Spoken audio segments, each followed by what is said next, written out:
नमस्कार मित्रांनो, सगळ्यांचे स्वागत माझ्या कॉमन मॅन या यूट्यूब चॅनलवर. मित्रांनो, आत्ताच एक अर्ध्या तासापूर्वी एक बातमी बघितली आणि बातमी अशी होती. ती मला आता गावाचं नाव नाही आठवत, पण महाराष्ट्रातलीच होती.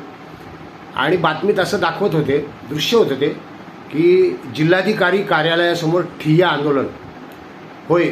आणि ठिय्या आंदोलन कोणाचं होतं तर विद्यार्थी आणि पालक यांचं ठिय्या आंदोलन कशा करता ते एका मुख्याध्यापकाची बदली होते आणि ती बदली होऊ नये म्हणून. आता ही शक्यता तुम्हाला वाटते की असं घडतं, एखादा लोकप्रिय एखाद्या लोकप्रिय शिक्षकाची जर शाळेतून बदली होत असेल तर स्वाभाविक आहे की विद्यार्थ्यांना वाईट वाटणं. आणि तो बातमीदार सांगत होता की विद्यार्थी त्या शिक्षकाची जर बदली झाली तर शाळेत येणार नाहीत असं म्हणतायत. विद्यार्थी कोण होते माहिती का तुम्हाला? म्हणजे जे बाईटमध्ये दाखवत होते ते मी तुम्हाला सांगतोय. एक साधारणपणे 5-6 वर्षाची मुलगी होती, मुलगी, आणि ते असे मागोबे होते शाळेच्या ड्रेसमध्ये. मला वाटतं बहुतेक जास्तीत जास्त पहिलीतले असतील ते. पहिलीतले होते. आणि ते म्हणजे ठिय्या आंदोलनाला बसले. खरं तर बातमीत जास्त विद्यार्थी दिसलेच नाही, मला एकच विद्यार्थी दिसले. आणि बोलत कोण होतं? त्या विद्यार्थ्याची आई. आणि ते शिक्षक किती लोकप्रिय आहेत आणि त्यांची बदली झाली तर विद्यार्थी येणार नाहीत शाळेत, असं ती सांगत होती. आता तुम्ही जस्ट कल्पना करा, हे तुम्हाला योग्य वाटेल की विद्यार्थ्यांचा एखादा लोकप्रिय शिक्षक आहे, विद्यार्थीप्रिय, आणि त्याची शाळेतून बदली होते म्हटल्यानंतर विद्यार्थी नाराज असणं, पालक नाराज असणं ही स्वाभाविक आहे. पण हे आलं कुठून? म्हणजे तुम्ही मोठ्या विद्यार्थ्यांच्या बाबतीत, कॉलेजच्या विद्यार्थ्यांच्या बाबतीत, किंवा किरण बेदी यांची देखील जेव्हा तिहार जेलमधून बदली झाली अधीक्षक म्हणून, त्यावेळी देखील कैद्यांनी आंदोलन केलेलं तुम्हाला आठवत असेल. म्हणजे लोकप्रिय व्यक्ती असतात, त्यांच्या कार्यक्षेत्रात ते अतिशय परिणामकारकपणे कार्य करतात. तुकाराम मुंडेंचंही तेच उदाहरण आहे. पण पहिलीतला इयत्ता पहिलीचे विद्यार्थी आंदोलन करतायत आणि ते विद्यार्थी बोलत काही नाही, ती आई बोलतीये.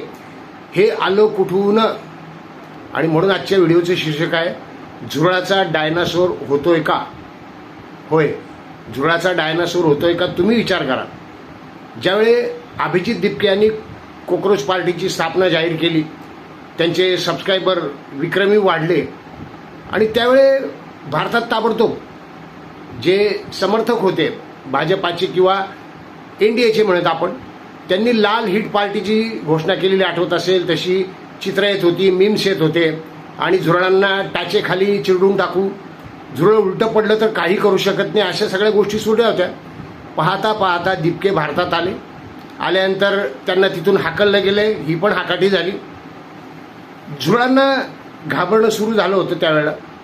होय, म्हणजे ते एवढा विक्रमी आकडा, म्हणजे झुरळ खूप परिणामकारक कार्य करतील की नाही माहीत नाही, पण त्यांचे जे फॉलोअर्स वाढले होते तेव्हाच हे तुम्ही घटना बघितली असतील. आणि लाल हिट तयार है अशाचे मीम्सही बघितले असतील. पण आता काय चित्र आहे? रामदास आठवले, कालच्या व्हिडिओत मी हा उल्लेख केला होता की त्यांनी ऑफर दिली होती दिपकेंना आपल्या पार्टीत येण्याची. केंद्रीय मंत्री आहेत आणि RPI मध्ये येण्याचं आवाहन केलं होतं. त्यावर अभिजित दिपकेंनी स्पष्ट उत्तर दिलं आहे की तुम्ही आम्हाला देशद्रोही म्हणत होते, म्हणजे भारतात आल्यानंतर सुरुवातीच्या काळामध्ये, आणि मग आता तुम्ही ऑफर कशी काय करता आहात? त्यावर रामदास आठवलेंनी प्रत्युत्तर देतील अशी अपेक्षा होती काहीतरी, पण त्यांनी त्याऐवजी तारीफ केली की अभिजित दिपके चांगला मुलगा आहे आणि अशाचं की झुरळ आंदोलन योग्य चाललंय, लोकोपयोगी कार्य करतायत. आणि अशा पद्धतीने ते नरमलेले मला दिसले. एकीकडे ते 4 पावलं मागे यायला तयार आहे असंही म्हणतात प्रकाश आंबेडकरांना. 4 पावलं मागे यायला तयार आहे याचा दुसरा अर्थ असा आहे की आपण आता एकत्र येऊ. म्हणजे प्रकाश आंबेडकर आणि रामदास आठवले जर एकत्र येणार असतील, भविष्यात काय होईल माहीत नाही मला, कारण रामदास आठवलेंचा राजकीय प्रवास बघितला तर ते पक्ष बदलतात. आणि त्यांनी लोकसभेत देखील एक कविता केली होती, तेव्हा सांगितलं त्यांनी, 4 लाईनी असतात त्यांच्या कवितेच्या, आणि त्यांनी सांगितलं की हवा फिरेल तशी आम्ही पार्टी बदलतो किंवा आम्ही बदलली आहे. आम्हाला कळलं की बीजेपीकडे सत्ता येणार, तेव्हा आम्ही बीजेपीमध्ये आलो. मग प्रकाश आंबेडकर एकत्र येतील का नाही हा वेगळा प्रश्न आहे. पण हे जर दोघं एकत्र येण्याच्या कल्पना चालल्या असतील, आधी रामदास आठवलेंची अभिजित दिपकेंना ऑफर आणि नंतरचं हे विधान की मी 4 पावलं मागे यायला तयार आहे, म्हणजे एकत्र कोणाबरोबर येणार? प्रकाश आंबेडकर. ह्या एकत्र येण्यामागे झुरळाची भीती आहे का? होय, म्हणजे तरुण वर्ग जो जवळजवळ 29च्या निवडणुकीमध्ये 60% असणार आहे मतदार, म्हणजे तुम्ही वेगळ्या राज्यात SIR करा, तरी देखील तरुण वर्ग आहे आणि तो मतदार तेवढा असणार आहे. आणि तो मतदार दिपकेंकडे आकर्षित होतोय की काय? म्हणजे सुरुवातीला ज्यावेळी आंदोलन झालं तेव्हा भारतीय जनता पार्टीने ज्या पद्धतीने ताबडतोब आंदोलनाला विमानतळावरच हातात परवानगी दिली, विमानतळावरच दिली बरं का, म्हणजे मागितली नसताना परवानगी दिली, म्हणजे मागतील विरोध करतील तसं काही घडलं नाही. आंदोलनामध्ये शिव्याशाप झाले.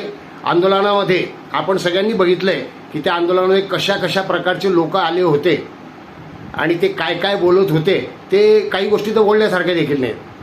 पण एवढं सगळं झाल्यानंतर मग आंदोलन चिघळलं, लाठीमार झाला, संसदेपर्यंत झुरळं पोचत होते किंवा समर्थक म्हणूयात आपण पोचत होते, मग त्यांना पिटाळलं गेलं.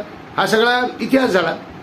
त्यानंतर दिपकेंनी आश्चर्यकारकरित्या आपला मार्ग बदलला. म्हणजे तिथे विजय मिळालाच आहे त्यांना. मी काल म्हटलं तसं की धर्मेंद्र प्रधान यांचा राजीनामा झाला, त्याचप्रमाणे कडक कायदा झाला पेपर फुटी विरोधात. पण आता याच्यामध्ये एक विरोधाभास असा आहे की झारखंडला काही अभिजित दिपके यांनी पाठिंबा दिला, तिथे गेले बसले, असं काही झालं नाही. म्हणजे ठराविक राज्यांमध्येच आंदोलन करायचं असं काही आहे का? हा प्रश्न स्वाभाविक आहे, लोकांच्या मनात येतोय, इंडियाच्या समर्थकांच्या मनात येतोय. कारण झारखंडमध्ये कोणाच सरकार आहे तर हेमंत सोरेन आणि तिथं काँग्रेस आहे. मग तिथे दिपके जात नाही आहेत असं का? तरी देखील झारखंडमधल्या विद्यार्थ्यांचा विजय झालाय. कालच तुमच्या लक्षात आलं की परीक्षा पुन्हा घेतली जाणार आहे. हां, अजून त्यातले बरेच कायदेशीर पेच बाकी आहेत. पण मी सांगितलं तसं शाळांमध्ये जे काही दिपकेंनी सुरू केलेलं आहे ते, आता तुम्ही म्हणाल की दिपके कुठल्या अधिकाराने शाळांमध्ये जाऊन तपासणी करत आहेत, विद्यार्थ्यांशी बोलत आहेत, ते शाळा तपासणीस आहेत काय? म्हणजे झेडपीच्या शाळांमध्ये जसे इन्स्पेक्टर असतात तपासणीला येतात, निरीक्षक, तसे ते आहेत काय? त्यांना कोणी अधिकार दिला? ते असे कसे जाऊ शकतात? हे सगळे प्रश्न असतील कायदेशीररित्या तुमच्या मनामध्ये. पण ते घडतं खरं बरं का. आणि दिपकेंना अडवायचा प्रयत्न होत नाहीये. दिपकेंनी एका ठिकाणी हिंगोलीतल्या शाळेतच मुख्याध्यापक मद्यपी आहेत, दारुडे आहेत म्हणून आंदोलन केलं आणि त्यांचा राजीनामा, त्यांची बदली करा, अशाही बातम्या तुम्ही ऐकलेल्या असतील. आणि आता मी जी बातमी ऐकली की पहिलीतले विद्यार्थी आणि शिक्षकाची बदली होते म्हणून ते, हे सगळं परिणाम आहे हा झुरळांच्या आंदोलनाचा आहे. मग आंदोलनानंतर गृहमंत्र्यांनी यादी तयार केलेली आहे. आता सगळे तिलछट्टे किंवा सगळ्या झुरळांची वरात काढणार आहेत, सगळ्यांना अटक होणार आहे, आंदोलनात गुन्हेगार होते, हे सगळे पुरावे देखील आले, CCTV असं म्हणतात. कारवाई काय झाली प्रत्यक्ष त्या लोकांवर अजून उघड नाहीये. मात्र अमित शहांनी परवा जी कारवाई केली 253 लोकांवर आणि एकाच वेळी इतक्या लोकांना उचलण्यात आलं, त्यांच्याकडे शस्त्र मिळाली, त्यांच्याकडे नार्कोटिक ड्रग्ज देखील मिळाले असं ऐकून आहे. पण त्यापैकी कोणी झुरळ पार्टीचा आहे किंवा त्याच्याशी डायरेक्ट संबंध अजून तरी जोडलेला नाही. मग या आंदोलनानंतर हे जे शाळांमध्ये सुधारणेचा कार्यक्रम सुरू केला आहे हा लोकांना आवडणार आहे. मी सोशल मीडियावर अनेक पोस्ट बघितल्या आणि तिथे सकारात्मक होतं वातावरण की हो, दिपके हे चांगलं करताय, म्हणजे ही सरकारची जबाबदारी आणि दिपके जागरूक करतोय. त्यामुळं केवळ विद्यार्थ्यांचा नाही, तरुणांचा नाही, तर शाळांमधील लहान मुलांच्या पालकांचा तो देखील पाठिंबा वाढतोय. कारण कुठलेही लहान मुलांचे पालक हा विचार करतील, तळागाळात देखील, शहरात आणि खेड्यात देखील, की आपल्या मुलाला शाळेत सुरक्षित वातावरण मिळावं, शाळेमध्ये सगळ्या सोयी सुविधा ज्या अभिप्रेत आहेत त्या असाव्यात. आणि त्या का झाल्या नाही, त्याचं खापर कोणावर फोडायचं आणि खापर फोडून काय मिळणार आहे हे आता महत्त्वाचंच नाही. आता महत्त्वाचं आहे की त्या सुधारणा व्हायला पाहिजेत. आणि जर त्या सुधारणा अभिजित दिपके यांच्या आंदोलनामुळे त्या शाळांमध्ये जाऊन ते जे करताहेत त्यामुळे होणार असेल तर निश्चित आहे की लोकांना आवडणारच आहे. आणि लोकांना आवडण्याचा अर्थ असं की समर्थक वाढणार आहेत. म्हणजे झुरळांना भारतात समर्थक नाहीत असं जे म्हणणारे आहेत आता ते समर्थक वाढताना दिसत आहेत. म्हणून रामदास आठवलेंनी ऑफर दिलेली आहे किंवा रामदास आठवले आणि त्यांनी जे म्हटलं की मी 4 पावले मागे यायला तयार आहे, प्रकाश आंबेडकरांबरोबर जायला तयार आहे, ते एकत्र आले तर चांगलीच गोष्ट आहे. मी कालच्या व्हिडिओत म्हटलं की प्रकाश आंबेडकरांनी स्वतःहून दिपकेंना आवाहन केलं पाहिजे. कारण मी पुन्हा पुन्हा सांगतोय की अभिजित दिपके हे राजकारणात नंतर येणारच आहेत. आता जरी ते नाही म्हणत असले तरी त्यांची जरांगेंशी देखील जवळीक होते आहे आणि जरांगेंची देखील त्यांची गाठभेट झालेली आहे. तर अशा वेळी दवाखान्यात आत्ता होते जरांगे त्यावेळेला. मग झुरळाचा डायनासोर होतोय का? अजून एक माझ्या मनात प्रश्न आहे की आशुतोष रांकांनी असं उत्तर दिलं होतं की आम्हाला फंडिंग कुठून मिळालं आंदोलनाला, तेव्हा त्यांनी उघड उघड म्हटलं की PM केअर फंडातून मिळाले आहेत पैसे, त्याची चौकशी करा. म्हणजे हे जे तरुण आहेत हे बेधडक अशी विधानं करतायत, बेधडक म्हणेन, बिंदास म्हणेन, आणि सरकार काहीच करत नाही. म्हणजे कोणावरच, मुख्य झुरळांवर, मुख्य झुरळ म्हणजे त्याच्यामध्ये दास आहेत, आशुतोष रांका आणि अभिजित दिपके. आता दह्या काढलाय त्यातून, पण यांच्यावर काही कारवाई झालेली नाही आहे. अमेरिकेतल्या शिक्षणाच्या खर्चाबद्दल काही तपास झाला असला तरी काही कारवाई झालेली नाही आहे. आणि कारवाई करायला सरकार घाबरत आहे का, किंवा कारवाई होऊ शकणार नाही असे काही पुरावेच नाही कारवाई होईल असे, आणि म्हणून सरकार कारवाई करत नाही आहे. ते प्रश्न आहेत, काळानुसार ते प्रश्न आपल्याला त्याची उत्तर मिळणार आहेत सगळ्यांना. पण सध्या तरी झुरळाचा लाल हिटनी जे मारणार होते, जे चिरडून टाकणार होते पायाखाली, त्याचा डायनासोर होताना मला दिसतो आहे. आणि तो डायनासोर पुढे अनेक राजकीय पक्षांसाठी धोकादायक आहे, किंवा सर्वच राजकीय पक्षांसाठी असं म्हणेन, आप सोडून. कारण हे देखील माझं मत आहे की आप म्हणजे अरविंद केजरीवाल यांचंच हे पिल्लू असावं. तेही काळाबरोबर पुढे येईलच आपल्या.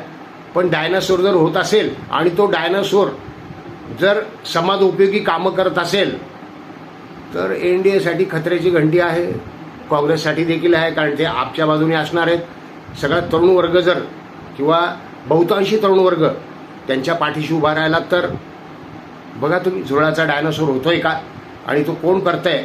मग भारतीय जनता पार्टी किंवा NDA कारवाई करायला दिपकेंवर, आशुतोष रांका आणि दास यांच्यावर घाबरते आहे का. मग घाबरते असेल तर का, असे अनेक प्रश्न आहेत.